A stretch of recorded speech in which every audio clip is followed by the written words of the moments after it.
Alright, this is for Kildozery. I'm going to be recreating the Dreamer Companion Cube. Yeah, that's what I mean. The Dreamer puzzle box. It's simple and it will be relatively straightforward to have to make. Um, First, what we're going to do is start by importing the vanilla one. And the reason why we're going to do that is to get a sense of scale. Now, I just imported the box, and you can see here I had a blank slate before that. We imported one, and while it's selected, I'm going to press period on my numpad, and it will zoom us right on in. And as you can see, it really is just a cube.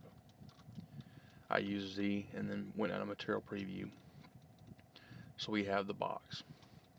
Now what I'm going to do is I'm going to take it and move it off to the side, just as is, and we can leave that one alone.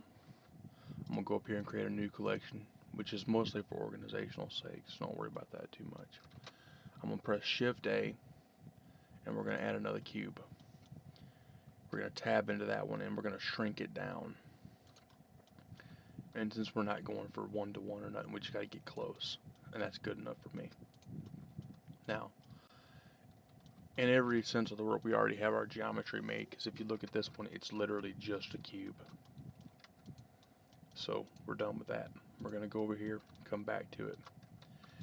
Now to establish parity, we're going to press 3, grab this face, and press Y on the keyboard. That will separate it out, so we can move it separately. We're going to leave it in place though, and I Control Z to undo, Control Z, I don't know where you're from. We're going to right click and click separate, and then by selection. So what that does is it makes this face separate from the other one entirely. Now, while we got this all selected, what I'm going to do is I'm going to go over here to this little round sphere looking thing. It says material when you hover over it. We're going to click create Morrowind shader. I'm going to go down to base texture, click open, and I got my texture saved up here in bookmarks. So what we're going to do is DWRV, and that's the shorthand for dwarf, dreamer, dwarven, and we're going to select this one first. Now as you see, this is the base one. It's like over here, it uses this texture on all the other faces except for one. So just like that, we're going to come back over here, and we're going to select one face and go up here to UV editing at the top. Now as you can see it, now there's going to be a short, easy way to do this, and that's the way I'm going to do it. When you got it selected, now press 7 on the numpad to go to top, because like when you look away, you can press 7 to go back to top. We'll start with the first face. Now up here at UV, we're going to do project from view bounds. And this will not always work for UV editing, but because this is a square, this will work here. And because I swapped which pane I'm up here in, we had to press Z and then go back down to material preview. And as you can see, by doing that, it automatically jumped that out to the edges. Because this is a square, we don't have to do no fancy UV tricks here. So what we do here is that again, UV project from view. Oh, well, helps if I'm facing it. Now, when you're looking at the cube from different perspectives, the number you press on the numpad will be different. With the front face, I believe front here is 1, 3 is from the side. So we're going to press 3, zoom into it, and then go back up to UV edit and project from view bounds. And again, it's already laid out. Because this is a square, this is much easier to do. And because, well, I would say normally because, but let's do it with this one again. With this face and this face, since they're on the same plane, there we go. Because they're on the same plane, we can press 3 to face both of them, and then do project from view bounds again. But because they were all already on the same plane, they're both now, both stretched out to the full dimensions. And technically we can do that again here and here. So we'll press 7, project from view bounds. And now those faces are correct as well. It's hard to see. I went back to the main layout tab. We're going to go up here to this little ball here. And it can be hard to see things from the bottom because it does kind of have a shadowing effect. We're going to increase the strength way on up just so I can make it a little easier for you to see that the bottom pane the bottom plane is now UV projected as well. Now, all we got left to do is this face. So back to UV editing. We'll make sure that's the one we want. Press 1 in this case, and then UV project from view bounds again.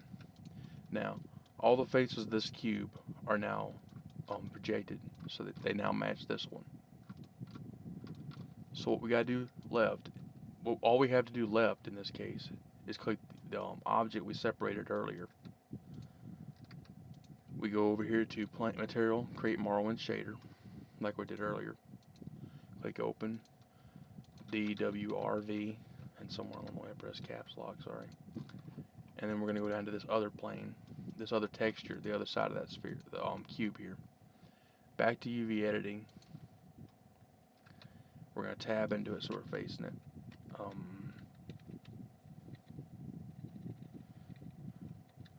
trying to remember what I'm doing here. Okay, yeah, because the other one's in my way. Well, let's hide this one by pressing H. We don't need it no more anyway. So we press 1 and then 3, or what the hell I'm doing. 1 and then 9, because 9 is what reverses it.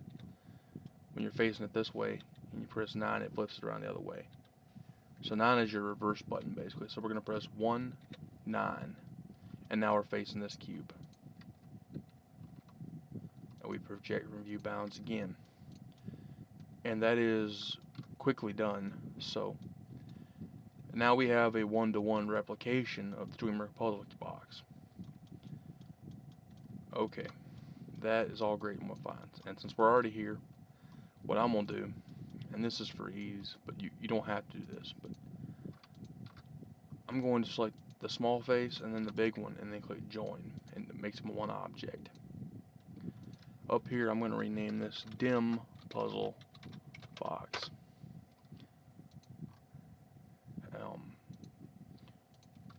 Now this means it's one object. The material is joined into one. This is kind of irrelevant to what you'll be doing if you do any basic modeling for now, but this will make it easier to export it as one object. And since I've already got it done, I'm going to show you how to export. So when it's done, we're going to go up to Export, Morrowind NIF, only selected, desktop. I'm going to give it a name, dim puzzle box. And we're done. Let me drop that. I'll bring it down here. This is a side monitor. That's on my main desktop. I'll bring it up in NIF scope. Drag the window down here for you to see it. And as you can see, we're done. This is now a usable mesh. This can be imported to Morrowind and used as any misc object. And since I've already got it recorded and I got a little time, what I'm going to do is I'm going to hide this collection. Let's create a new collection. We're going to create an object. Shift A. We're going to do a cylinder. And down here, there's this little window down here. That's where you can set some extra details. We're going to do this, type in 8 vertices. And that will, you see, that reduces the poly count on it. And that's good enough for me. So what we're going to do here is just scale it down. I'm going to back up here and turn my puzzle box back on so you can see it's back. Now, what we're going to do is go back into edit mode and scale it down until it's a little bit bigger. I'm going to press S to scale, Z to lock it on the Z axis. And we're going to do that. Let's do a little bit more, because let's make us a basic plate, right? Now, I'm going to hide the other collection, because this is the appropriate size now. We're going to make a really basic plate. So what I pressed was I to inset. That's going to put some faces, extra faces in there. And I'm going to press 3 on my numpad, 3 on my number row, and I'm going to click poke faces.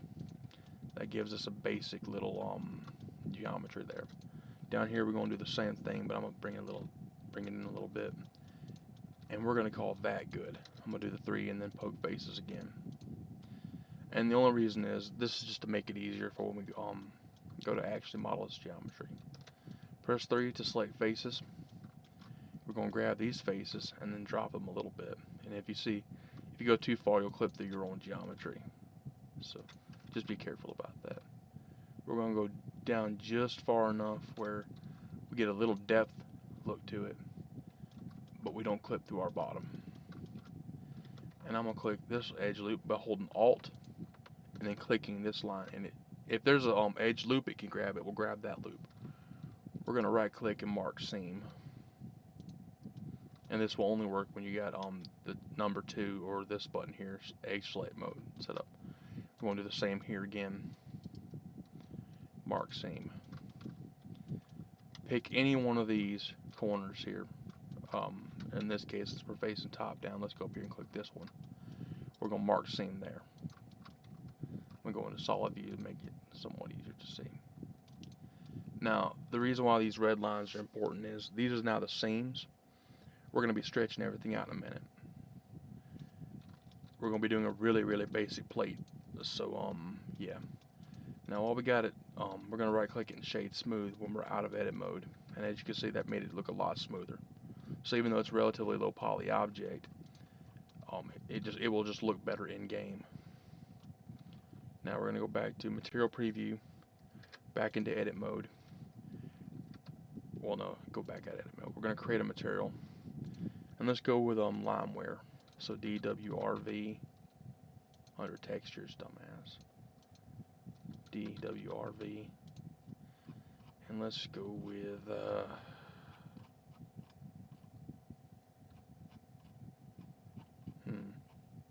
let's type in lime. There we go. Limeware top. Alright. Now, here's a neat trick you can learn. When you're in face select mode, this one up here, and you've got everything demarcated out where you got seams. Face select mode respects seams. So if I click this face and then press L while hovering over it, it will select everything within that seam. We're going to click separate selection and make that its own separate object again. But leave it in its place. I just moved it to show you. Now we're going to take that one, go up here and click minus, and then create Morrowind shader again. We're going to open this, DWRV, and we're going to go down here and select, let's go with this trim. Alright, now we're going to actually project this thing. Go back to the original mesh and select everything, press 7. Then we're going to go into UV editing. Well, I was already here, but whatever. We're going to project from view bounds. There. So, in this case, that was really easy. We ain't got to worry about this too hard. Back up to here. Show you another trick. These vertices here. I'm going to collapse these up to simplify the geometry, but also to make it easier to do with it. Deal in a second. This button up here is called Auto Merge Vertices. If you click that and then move something up, it'll snap to the one above it. And when it does, it merges in. So if you was to grab this one and press G twice and slide them up to its mate up there, they'll automatically lock in, simplifying the geometry. This is really helpful for a lot of things, but it's hard to explain how until you have to do it. But in this case, what we're doing is just simplifying this geometry. That way we ain't got a little extra rim to have to texture in a minute. So basically, this is done for that. Slide this back over. We're gonna go up here and click that brightness, because each of these panes is different. Like if I go back up to here, that light was already strong. But if I go into UV editing, it hadn't been, so I had to do that again. But that's all, neither here nor there. So what we're going to do is we're going to call these two good. We're making a really simple limeware plate here. Now, you see this looks like a round thing. What we're going to do, and this requires a plugin called UV Squares. I'll get that to you in a minute. But we're going to do 2 grid by shape. And ignore this error because my version of Blender is a little different than what it was set up for. What we're going to do, let me do that again. 2 grid by shape. Just ignore that, press G. In my case, it still works, it just pops up an error. Now I'm going to use S to scale it. Put it down here at the bottom. And we're going to scale and then press S and then hit X to scale on the X axis until it's roughly the same size as the outer line. We want it to go straight from edge to edge.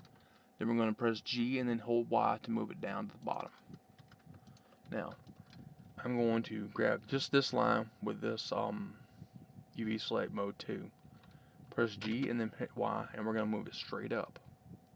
Now, over here, it's going to look terrible.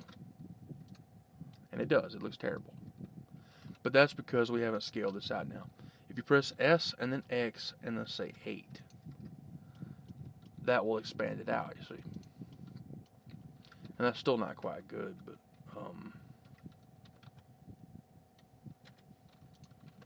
we'll move this over to one of these squares lines up with it. Press S and 2 again. That way we get 2 of those little squares per these faces. And while this is far from ideal and perfect, it shows you the basic premise of how stretching UV will work. And just for the sake of it, I'm going to grab this vertices and drop it a little bit. And as you can see, we have a basic plate. Now, I'm going to save these models and send them to you so you can see what I did. You can import them and fiddle with them. But anyways, that is the basic premise of creating simple objects and then texturing them.